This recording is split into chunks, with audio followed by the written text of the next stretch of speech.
Properties of waves. A wave is a transfer of energy from one point to another without the transfer of material between 2 points. There are many properties that scientists use to describe waves. They include amplitude, frequency, period, wavelength, speed, and phase. Each of these properties is described in more detail throughout this video. The amplitude of a wave is a measure of the displacement of the wave from its rest position. Amplitude is generally calculated by looking on a graph of a wave and measuring the height of the wave. This is a measure of the strength or intensity of the wave. For example, when looking at a sound wave, the amplitude will measure the loudness of the sound. The energy of the wave also varies in direct proportion to the amplitude of the wave. The wavelength of a wave is the distance between 2 corresponding points and back-to-back cycles of a wave. This can be measured between 2 crests of a wave or 2 troughs of a wave.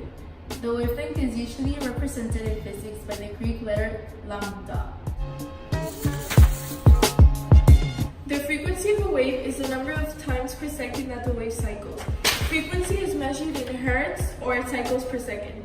The frequency is usually represented by a lowercase f. The period of the wave is the time between wave crests. The period is measured in time units like seconds.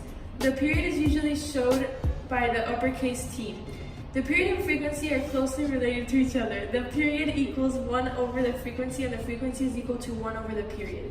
They are opposites of each other as shown in these formulas. Also, another important property of a wave is the speed of propagation. This is how fast the disturbance of the wave is moving. The speed of mechanical waves depends on the medium that the wave is traveling through. For example, sound will travel at a different speed in water than in air. The velocity of a wave is usually represented by the letter V. The velocity can be calculated by multiplying the frequency by the wavelength. Now let's move on to sound waves.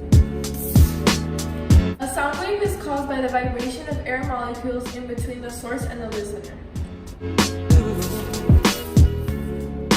We learned how the wavelength of a transverse wave is measured from crest to crest or trough to trough. You can see this when you look at a graph. However, sound waves are different because they are longitudinal. To determine the wavelength of a sound wave, you measure from compression to compression or rarefaction to rarefaction. Sometimes you'll see a graph of a sound wave that looks like a sine wave. This is different from the graph of a transverse wave. The peaks and valleys of this wave graph the changes in pressure that happen in the wave. From this graph, we can know the amplitude of the sound wave. The amplitude is the peak of the compression or refraction of the graph. Like the cool blue light. Sound waves are sometimes measured using a quantity called intensity. The intensity of a sound wave, I, is equal to the sound power P over the area, A. The end. Hopefully by now you've learned all you need to know about the properties of waves. Have a great day, Vagos. Bye-bye.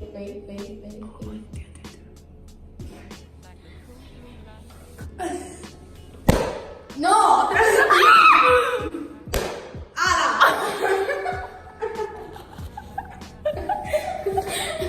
¡Qué mono!